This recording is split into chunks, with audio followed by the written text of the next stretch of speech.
السلام علیکم.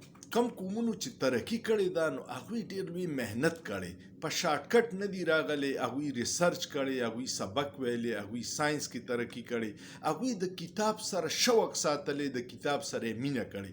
بدقسمتۍ نه پاکستان کې د کتاب د شوق ریشو چې وګورې نو ته به حیران شي چې لا دا ملک چلیږي څنګه. دوه ډېر اهم واقعیات دي او بیا درته لږ د کتاب د شوق تفصیل ویمه.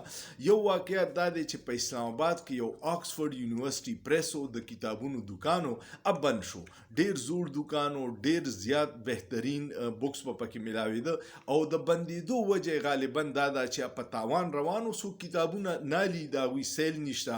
اوس چې دا بند شو دغلته به چېرته د برګر یا شوارمي دکان جوړ شي او اب ډېر زیات چلیږي، ځکه چې زمونږ د قوم دماغونه واړه شوي دي او خېټې مو غټې شوي دي. نو دا بدقسمتي ده چې کتابونو دکانونه بندېږي او د پیزارو او د خوراک دکانونه سیوا کیږي.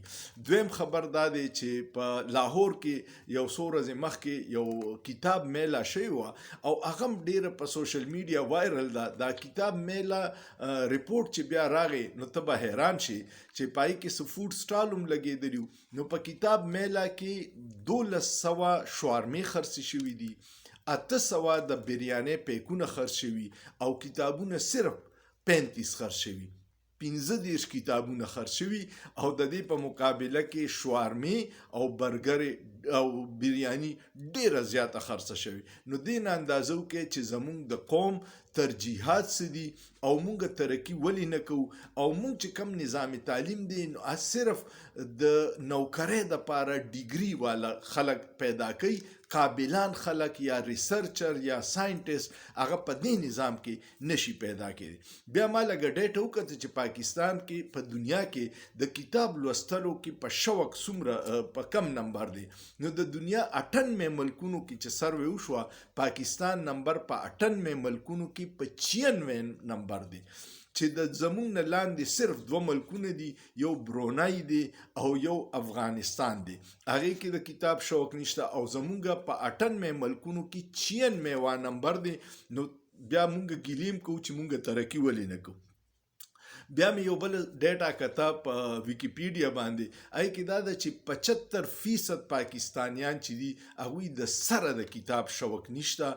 75% چې ته د خپله بادۍ وساتې نو دا تقریبا په 15 کروړه کې 20 کروړه خلکو د سره کتاب شوق نشته. د 9% خلکو د کتاب سره شوق دی. او بل طرف ته یو بل بدقسمتۍ وګوره چې سټوډنټان کم دي، سبق چې کم وي هغه په 4 کې 3 کسان داسې دي چې هغوی په ژوند کې چېرې د خپل کورس نه علاوه بل څه کتاب نه دی کتلی.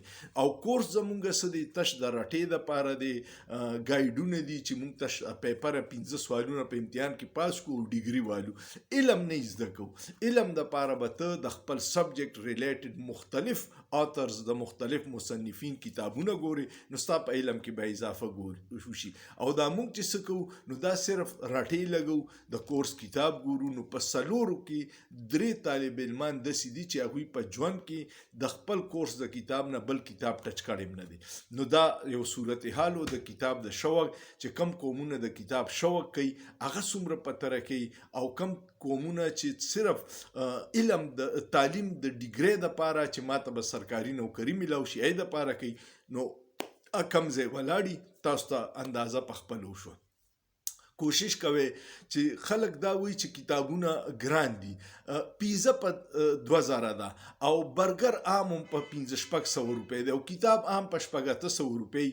نو د یو وخت د پیزې باندې ستا 2-3 کتابه کیږي چې ته پوره میاشت کتی شي.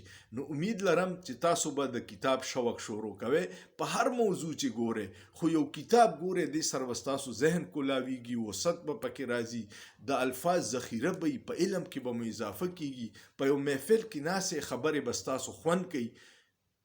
نو ډیره ښه ده چې تاسو کتاب وګورئ. واده وکړئ چې تاسو به لازماً زما څومره فالورز دي څه نه څه کتاب لازماً ګورئ. زه به در سره پکې وقتاً فوقتاً د کتابونو نومونه شیر کوم چې کم ښه دي او کم کتل غواړي. امید لرم که ویډیو مو خوښه شوه، شیر یې کړئ، لایک کړئ، کمنټ وکړئ او سوچ پې وکړئ. په سوچ کې څه ګناه نشته.